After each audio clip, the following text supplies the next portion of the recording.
The Rosson House was built in 1895 and is a Victorian-era Queen Anne-style home. The Queen Anne style is very decorative and dynamic. Homes built in this style had asymmetrical facades, wide porches that wrapped around the exterior, and a pitched, irregular roof. The house also has elements of the Eastlake style, which emphasized more geometric characteristics. The ironwork along the roof, the wooden, table leg-like spindles, and the scrolling corner details inside triangular gables are hallmarks of that style. Possibly built according to design number 1 from the Book of House Plans by architect George F. Barber, the Rossons hired well-known architect Alexander Pettit to customize it to their needs.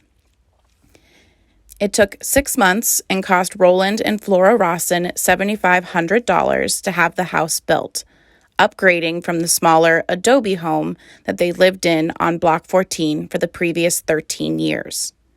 The Rossons took advantage of the advancements made with railroad access and ordered pieces of their home from mail-order catalogs, including beautiful inlaid parquet floors, windows, hardware, and a grand staircase. It also was incredibly state-of-the-art for the time period and featured electricity, hot and cold running water, an indoor bathroom, and a telephone. Over the years, the home has been owned by 4 different families: the Rossons, the Goldbergs, the Higleys, and then the Gamels. By the 1940s, the house had transformed into a rooming house and remained that way for 30 years. Fast forwarding to the 1970s, the home had been added to, subdivided, and was very run down and surrounded by a rapidly modernizing downtown Phoenix. The city was in the midst of a massive redevelopment craze, with many older buildings meeting an end to make way for newer developments and parking lots. In fact, the Rosson House was meant to be knocked down to make room for parking for the emerging convention center.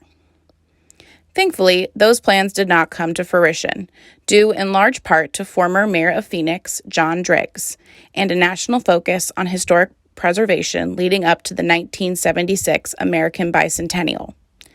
Driggs felt that the house should be fully restored and given back to the community as a museum of turn-of-the-century Phoenix, and that Block 14 and other buildings should be preserved as well.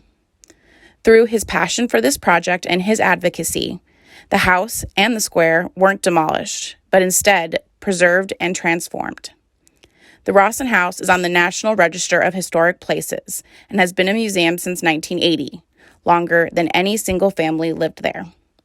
It is now a destination in downtown Phoenix, a tangible connection to the past in a city where few historic buildings survive year after year.